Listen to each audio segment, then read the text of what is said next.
2016 के अंदर पनामा की एक लॉ फर्म जो कि ऑफशोर बिजनेसेस सेटअप करने से रिलेटेड लीगल सर्विसेज प्रोवाइड करती थी, उसके काफ़ी ज़्यादा प्रिविलेज डॉक्यूमेंट्स मंजर आम पर आ जाते हैं through a whistle blower. In documents के अंदर दुनिया के काफ़ी ज़्यादा पॉलिटिशियंस, बिजनेसमैन और सेलिब्रिटीज़ के नाम होते हैं और बज़ाहिर ये नज़र आ रहा होता है कि इनमें मेजॉरिटी लोगों ने ये offshore companies tax evasion, money laundering और अपनी इलिसिट वेल्थ को हाइड करने के लिए बनाई हैं। इन्हीं नामों के अंदर पाकिस्तान के भी काफ़ी ज़्यादा लोगों के नाम आते हैं, स्पेशली उस वक्त के प्राइम मिनिस्टर नवाज शरीफ और उनकी फैमिली के लोगों के नाम भी पेपर्स के अंदर आते हैं। और इसकी वजह से पाकिस्तान के अंदर एक डिबेट और प्रोटेस्ट शुरू हो जाता है उस वक्त के प्राइम मिनिस्टर के अगेंस्ट। और उस वक्त के famous opposition leader Imran Khan supreme court के अंदर एक पिटिशन फाइल करते हैं for seeking disqualification of prime minister.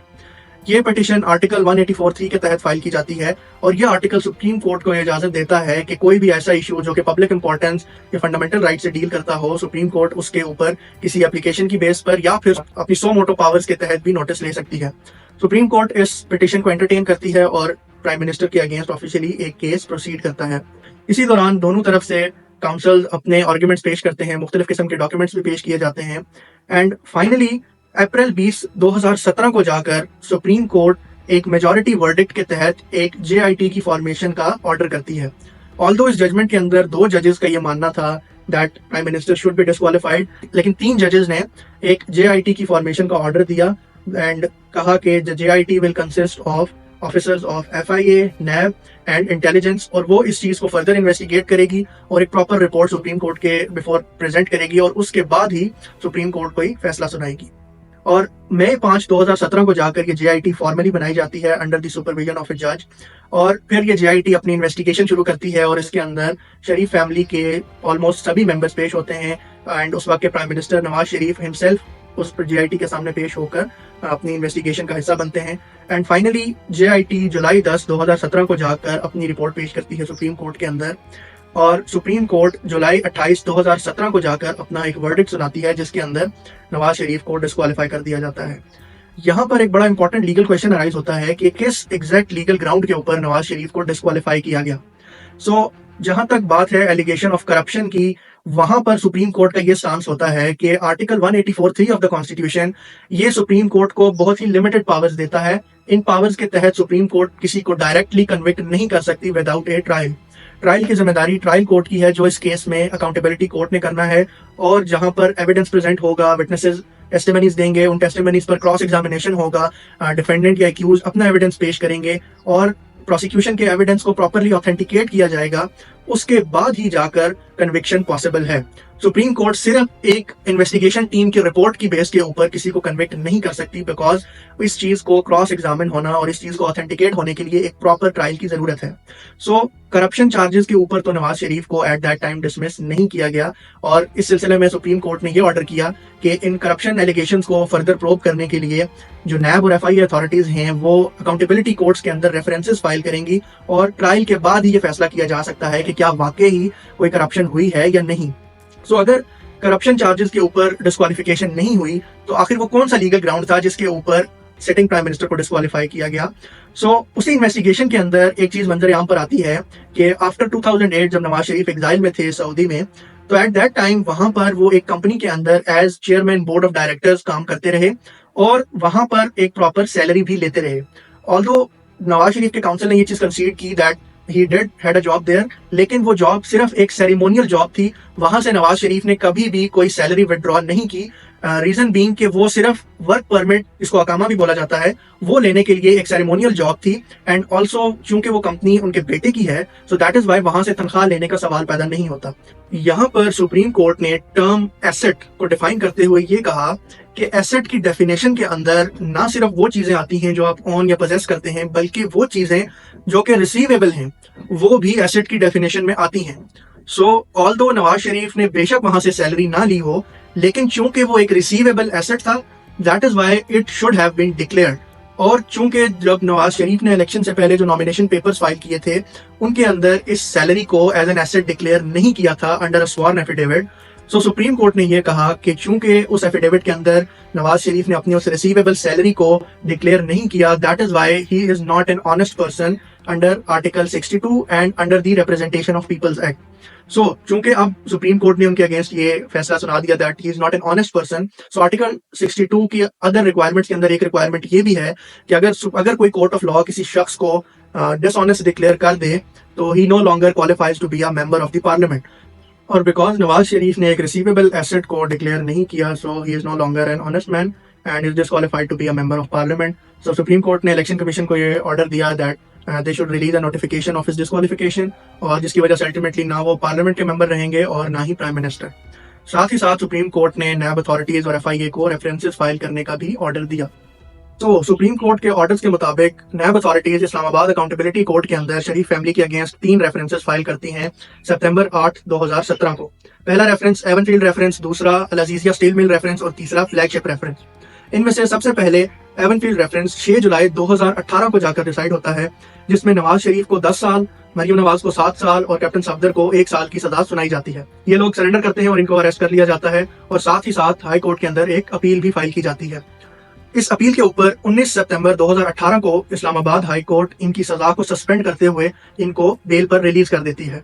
Now ये सस्पेंशन सेक्शन 426 ऑफ CRPC के तहत होती है, जहां पर एपेलेट कोर्ट के पास ये पावर होती है कि वो अपील जब तक पेंडिंग है, अगर वो चाहे तो एक्यूज की सजा को सस्पेंड करके उनको बेल पर रिलीज कर सकती है. सो इसी प्रोविजन ऑफ लॉ के तहत इस्लामाबाद हाई कोर्ट इन एक्यूज की सजा सस्पेंड करते हुए इनको रिलीज कर देती है. उसके बाद दिसंबर 24, 2018 को बाकी दोनों रेफरेंसेस का फैसला सुनाया जाता है, जिसमें फ्लैगशिप रेफरेंस के अंदर नवाज शरीफ को बरी कर दिया जाता है, जबकि अल अजीजिया रेफरेंस के अंदर नवाज शरीफ को 7 साल की सजा और साथ ही साथ 1.5 बिलियन रुपीस का फाइन भी किया जाता है. इस रेफरेंस के अंदर ये चीज कही जाती है कि शरीफ फैमिली अल अजीजिया स्टील मिल्स और हिल मेटल एस्टेब्लिशमेंट को बनाने के लिए जो रिसोर्सेज यूज हुए उनको प्रूव करने में नाकाम रही है. और इसी केस के अंदर हुसैन नवाज और हसन नवाज के परपेचुअल अरेस्ट वारंट भी इशू कर दिए जाते हैं.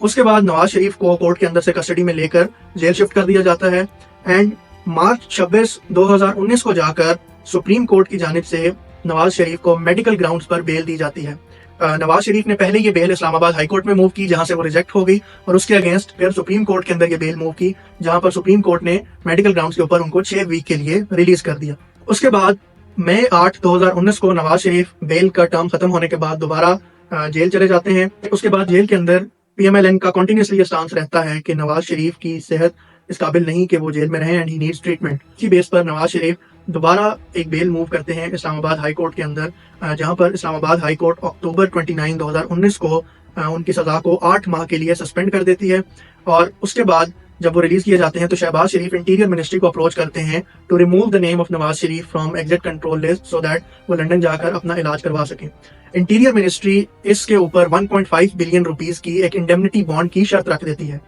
जिसके अगेंस्ट शरीफ फैमिली दोबारा कोर्ट को अप्रोच करती है, in this case Lahore high court. और नवंबर 16, 2019 को लाहौर हाई कोर्ट नवाज शरीफ को 4 हफ्ते के लिए लंदन जाने की इजाजत देती है, जहां पर वो अपना ट्रीटमेंट करवा सकेंगे. शहबाज शरीफ और नवाज शरीफ कोर्ट के अंदर ये अंडरटेकिंग देते हैं दैट अपने ट्रीटमेंट के बाद वो पाकिस्तान वापस आएंगे. और साथ ही साथ कोर्ट ये भी ऑर्डर करती है कि अगर ट्रीटमेंट प्रोलॉन्ग होती है और अगर बेल में एक्सटेंशन की जरूरत होती है, सो उस केस में गवर्नमेंट को कॉन्टेक्ट किया जाए.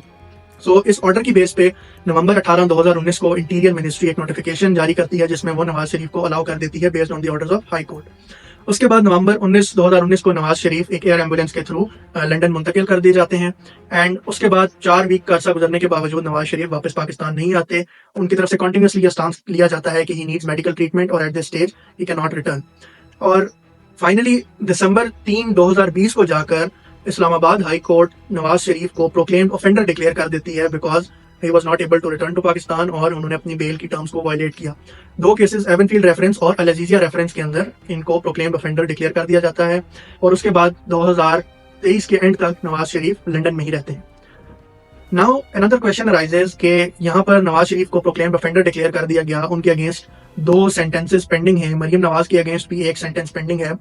सो how do they came back into power legally? What were the legal grounds which they used to contest the elections of 2024 and came back into power? So सबसे पहले सितंबर 29, 2022 को एवनफील्ड रेफरेंस की appeal में मरियम नवाज और captain Safdar को equity कर दिया जाता है. सो मरियम नवाज का रास्ता इस ایکویٹل کے بعد کلیئر ہو جاتا ہے, اس کے بعد she is able to contest election. لیکن نواز شریف جب 2023 کے اندر اپنا واپس آنے کی انٹینشن شو کرتے ہیں, so legally he can not return directly because as soon as he will land he would be arrested. So that is why وہ اسلام آباد ہائی کورٹ کے اندر ایک پروٹیکٹیو بیل موو کرتے ہیں, جہاں پر وہ کورٹ سے ریکویسٹ کرتے ہیں کہ ان کو بیل گرانٹ کی جائے تاکہ وہ اپروپریٹ کورٹ کے اندر اپنی بیل موو کر سکیں اور اپیل کے اندر پیش ہو سکیں.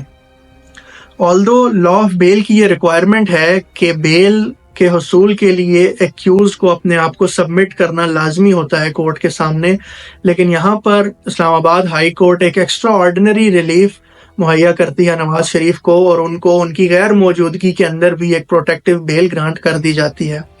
اور اس بیل کی وجہ سے نواز شریف پاکستان واپس انٹر ہو سکتے ہیں وداؤٹ اینی اریسٹ. اسی بیل کے آرگیومنٹس کے دوران نیب سے جب کورٹ نے ان کا سٹانس پوچھا گیا تو نیب نے ان کی بیل پر کوئی آبجیکشن ظاہر نہیں کیا, so that is why protective bail grant کر دی گئی.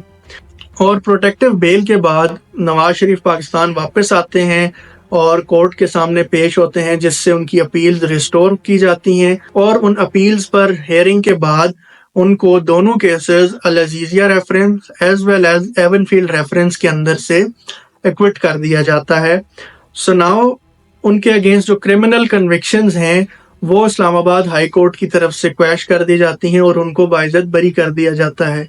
لیکن نواز شریف کے الیکشن لڑنے کے لیے جو ایک اور میجر ہرڈل ابھی بھی موجود ہے وہ ہے سپریم کورٹ کی ڈسکوالیفیکیشن, جو کہ سپریم کورٹ نے 2017 کے ججمنٹ میں دی تھی. So now let's try to understand that how Nawaz Sharif was able to contest the elections despite of being disqualified for lifetime by the Supreme Court in 2017. So for that we need to first understand Article 62. Article 62 کے اندر disqualification کی کوئی specific term نہیں دی گئی.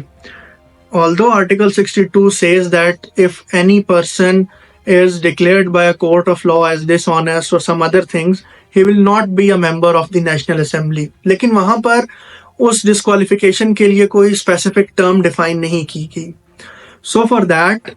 ان 2023 parliament نے ایک act پاس کیا which is called as Elections Amendment Act, اور اس act کے تھرو